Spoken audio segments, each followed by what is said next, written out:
Welcome again to another episode of Share with Charlotte podcast, where emphasis is placed on finding balance in relationships. I am Charlotte Lewis, creating host, and I want to say thank you again for tuning in and being a part of my podcast community. It was about maybe a couple of weeks ago, I did a podcast called Election Year, How to Stay Balanced, because I know a lot of people is going through a lot of stress and anxiety. Matter of fact, 7 out of 10 people were really finding really difficulty and just staying above the fray of just not being so stressed out. And now we have entered into the post-election. We voted. We have a winner. We have a loser as to which candidate won and which one lost.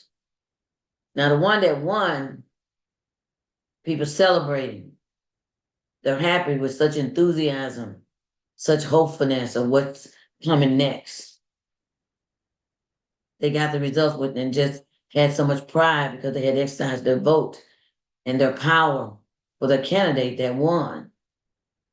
And then they're in a place of just true thankfulness, a lot of optimism, just feeling good and celebrating. And I'm pretty sure still celebrating. But then you have the flip side. Just like in any competition, someone has to lose and someone has to win. But everybody candidate didn't win. Some of us who had a candidate that lost. And yes, I'm one of them. I did vote for Kamala Harris, and she lost. But I did exercise my right to vote and my power. But I just didn't win to see my candidate as I wanted to be the next president of the United States. So some people who are in that position who lost find themselves in a state of hopelessness. Some are angry, furious, hurt, and now in a state of hopelessness, fearful of the unknown, which brings us to this particular title, and it is called Change is Coming. Facing the unknown. Change is coming. Facing the unknown. Because we don't know what's coming. Because only God knows the end to the beginning. We just got the results of this last week. So all this, we're in a state of just trying to find our way and to just figure out what this really is and how we all going to fit in. Now, some of you are looking at the fact that and asking these questions to yourself, well, how am I going to fit into this new administrations? How are they going to see me? Would they even see me at all? How would it affect my income? How would it affect my livelihood? How would it affect my medical benefits? How would it affect my children? How would it affect my goals, my dreams? Just how would it affect me in general and those that I care about and I love? Because we are embarking on change. And just like any presidency within every 4 years, there's always change with every administration that comes into play for a new president that steps into that role. But this one feels different, looks different, because it is different. And I always give my age, which I have no problem saying I'm 67 years old, but I've never experienced anything on this level as far as an election. I've never felt a sense of uncertainty at what's coming as I feel now. But the difference is I'm not stressful. I don't have anxiety. I'm not in a state of hopelessness. I'm not angry. Now, am I disappointed? Absolutely. Am I frustrated? Nope, not even frustrated. And a lot of that is truly, honestly, is because of where my faith lies. Not in man. Not believing all things that I see and hear. Because I know ultimately and always God is in control. So therefore, it keeps me in a state of calmness. That is the difference. Not that the situation is different, not that the circumstance is different. It's just that I choose to be different in the circumstance and within the situation. I choose to be different. I choose to know who I look toward, my strength, my faith, who I know who is in control, and it's not man. It's truly God who is in control. Now, change is coming. I don't know what change is. I don't even know how it's even going to affect me.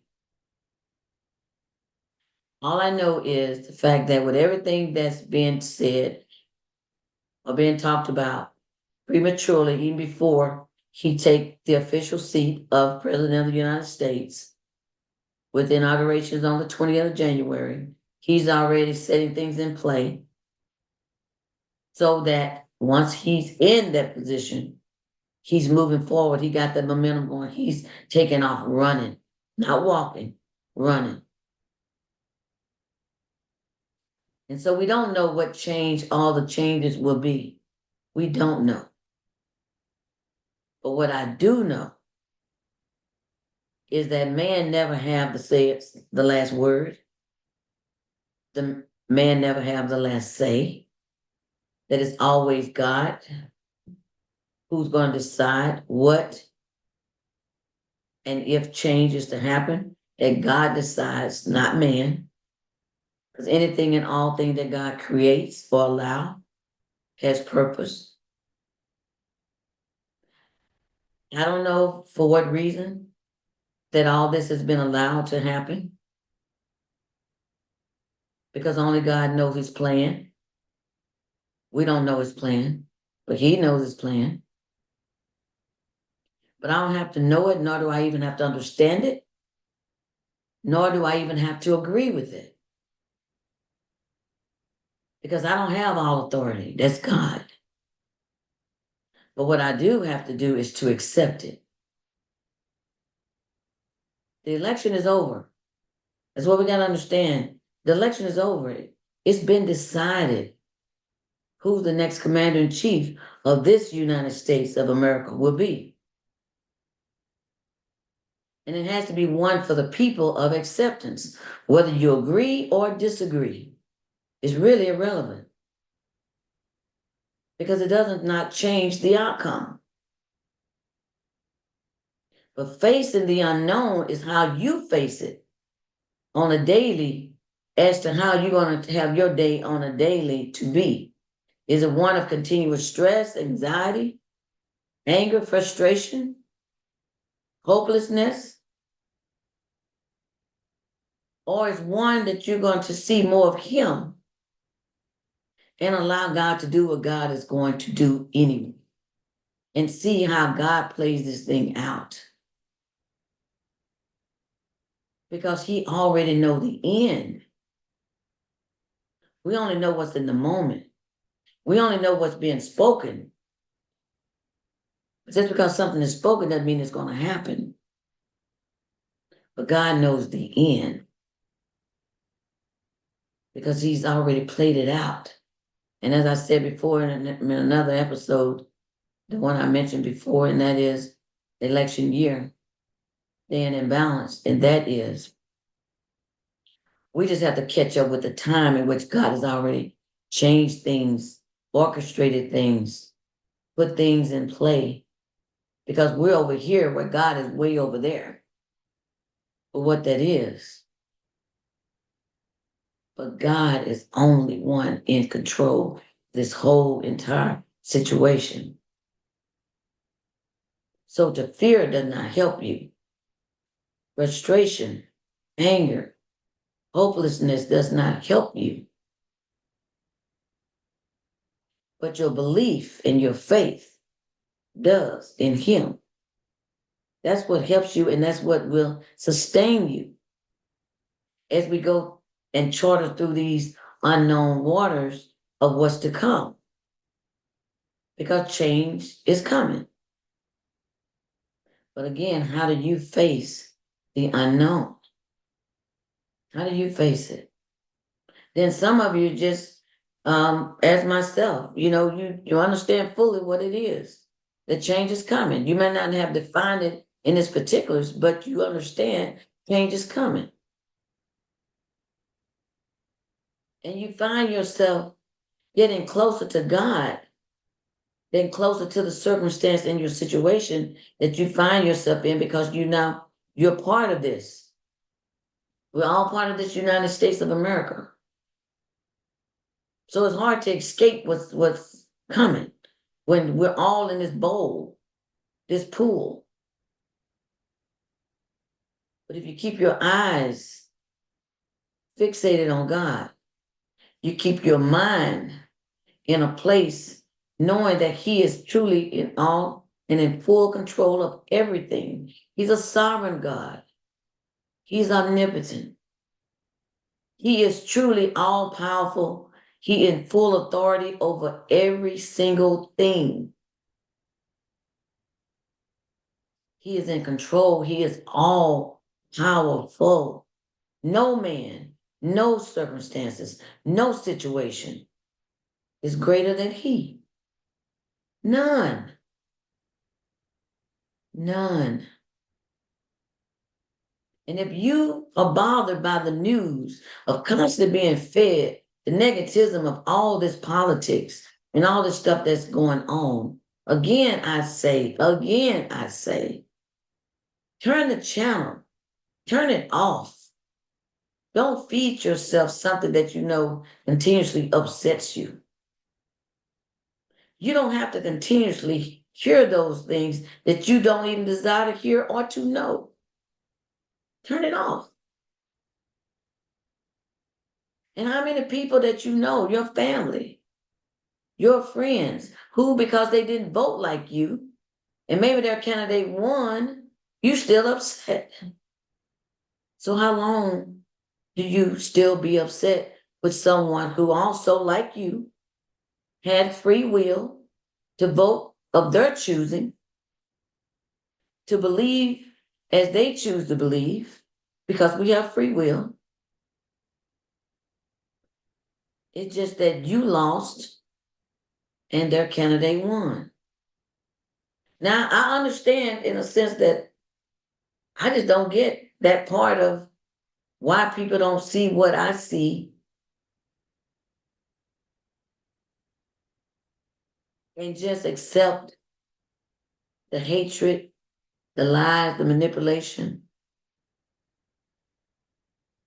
the mistreatment of women, people,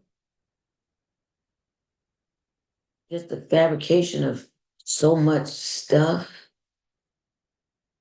And it's still people accept people based on their lack of character, integrity. And it's still okay that they be someone who, the overseer of a country as powerful and as big as the United States of America, that we don't value those things anymore. Now, that did bother me that people are so easy to accept so much of that and excuse it. But even me have to understand they don't have to be me, just like I don't have to be them. We have the right to choose, to be, to think as we choose, because it's a free America. And they have a right to disagree with me. I don't have to like it, but I choose not to hold it against them. Where I live, there are yard signs everywhere with Trump signs and all the Republicans, and it's just, I mean, flags and big billboards and all of that.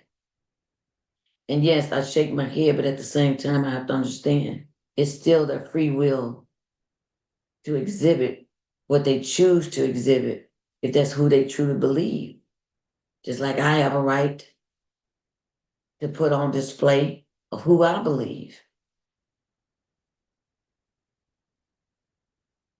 But when change is coming, and it will, we have to be in prayer. for racism, anti-Semitism, where, certain groups are targeted. We have to be in prayer for each other. We have to be in prayer that there's peace. We have to be in prayer that our livelihood, that God continue to bless us, that that's within his plan, that he give this country grace, he give this country mercy, that we have to be in prayer for each and every one of us, our neighbors, our families, because even our families are in conflict with each other. We just have to be in prayer as a people that we don't get so lost in this change that it would take us years to find our way back. And not that America was ever a perfect America, because it wasn't and still isn't. But just because things are bad doesn't mean things can't get worse. So what is change going to look like? And then how will you face the unknown? How will you face the unknown? Because you can't continue to walk through society and walk through your life so consumed with what just happened. You can't just continue to walk in life and be so consumed as if you're in a state of hopelessness, because you're giving man too much power over you, where God first has power over you. And so we have to come together as a people, whether we agree or whether we disagree. We have to come together as a people and not be so consumed. And that's why I said of being, change is coming, facing the unknown, because we don't even know what the unknown is. So don't get so wrapped up in something you don't even know yet that's coming. I've assumed some things, but do I really know? No, I don't.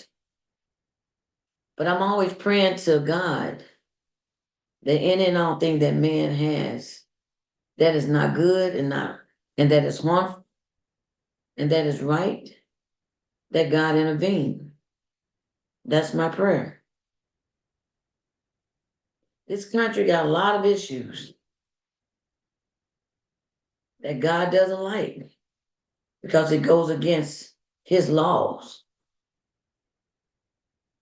But man are so caught up with what feels good to man and pleasing self that we put so much emphasis on what we want as opposed to what God has willed for us to do and to be. That we're a selfish nation. And there's a lot of selfish people.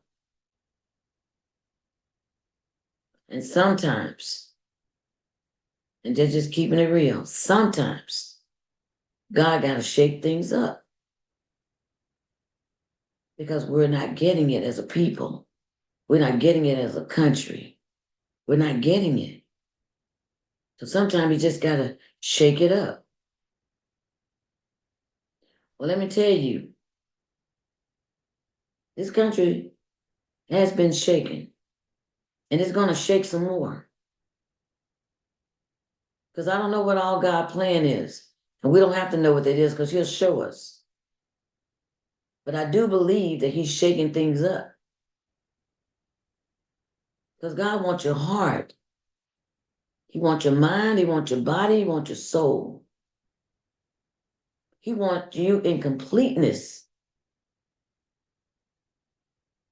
That we are so much of the world. We are so much of the world that we choose not to see him.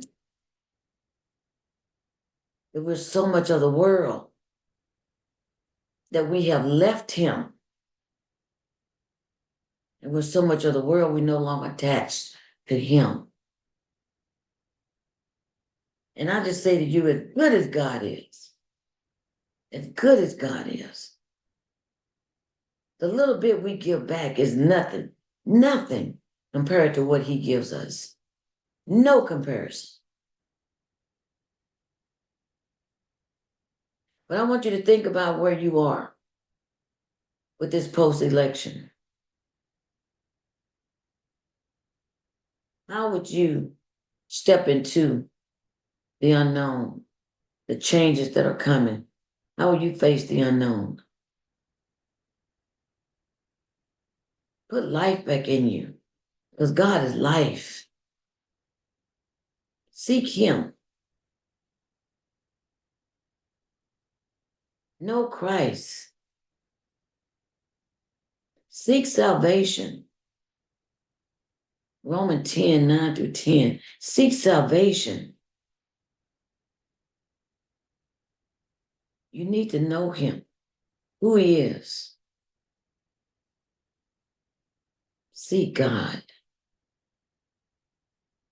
If you're angry still, you still find yourself sick, disturbed,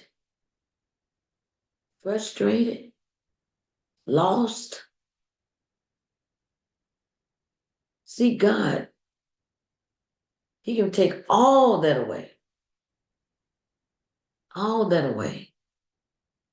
Facing the unknown. Trust me, I know no more than what you know. But I choose to face the unknown. Facing him. Looking up to him. Not looking out at man, but looking and facing God.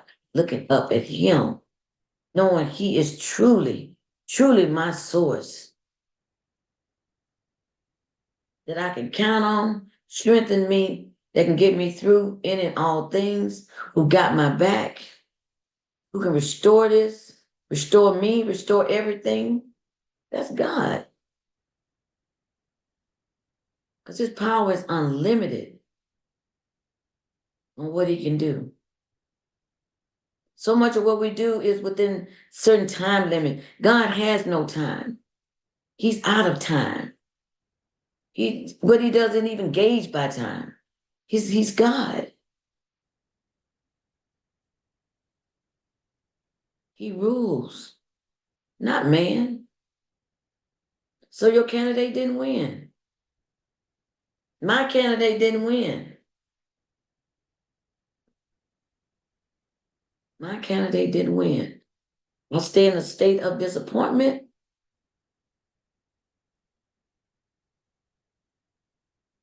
Because it's natural to be disappointed. But I'm not consumed by the loss. I'm not consumed by the loss of my candidate. I'm just seeing what God gonna do next. But I know the unknown is coming.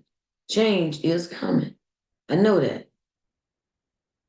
I pray for world peace because we got so much going on that our hands are all in all these different places over the world.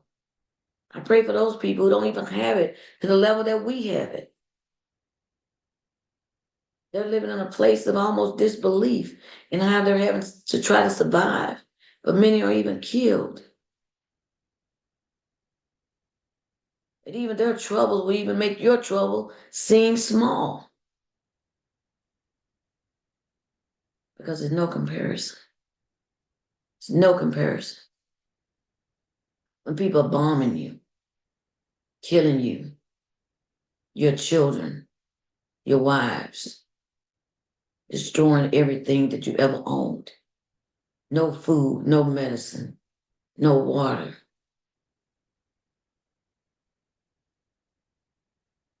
That's what some people are having to deal with.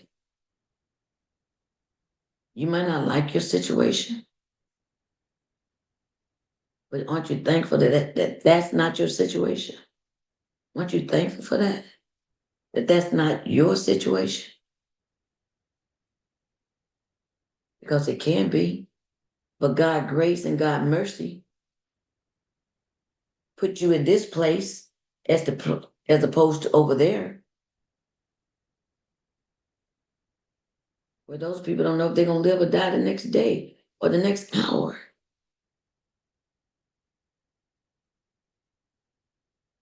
But I'm just gonna say, facing the unknown, why don't you face what you know?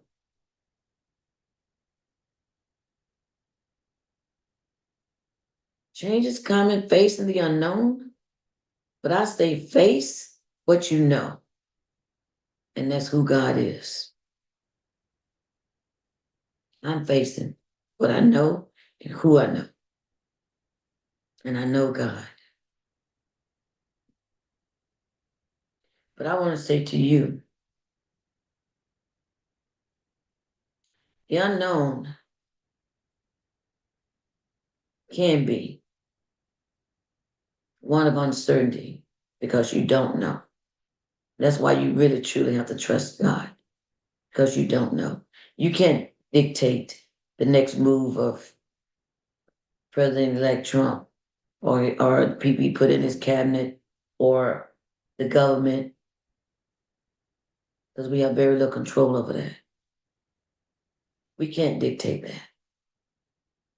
But you have to understand and accept the winner has been chosen. We are embarking on change. The inauguration takes place on the 20th. He officially take his seat. He will come out the gate running.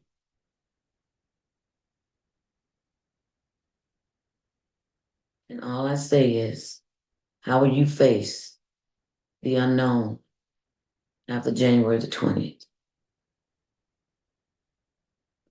I invite you to face what I face, and that is to face the known instead of the unknown. Face him. Trust him. Believe in him. Have faith in him. Not man, not circumstance, not situations, but him. And only him. So I thank you. I thank you. I thank you. I thank you. I encourage you. I encourage you to let go of all that negativism and let God fill you with more of him. You don't have to fear. You can let it go and restore hope instead of hopelessness. Believe in God, knowing that in and all things, he truly is in control. He really is in control. And again, I invite you to read Romans 10, 9 through 10, and seek salvation for yourself. Get closer to God. Know who Jesus is. Because the time, even though time has passed, but you still get an opportunity because time is now. God always gives you free will to seek him. So I encourage you to do so. I thank you for listening to this particular episode. I hope it's been one of encouraging to you. I hope it's one that's been uplifting. And I just want to say thank you for being a part of my podcast community. Visit my other episodes on my channel. If you like the message that you hear, please click the like button. I appreciate that. I invite and encourage each and every one of you to take the time to leave me a comment. I'd like to know your thoughts, what you think. If you think of any subject matter that needs to be spoken on or you would like to be addressed, please leave that. I would appreciate that. You can visit me not only on just YouTube, but you can Check out Facebook, Instagram, TikTok. And I just want to say thank you for listening. Thank you again for your support and your encouragement. And I hope this moving forward, you find yourself in a better place, one that you can feel good, or maybe I should just say, just feel better. Just feel better. And let God do what God does. Thank you. And I appreciate you. See you. Talk to you on the next one.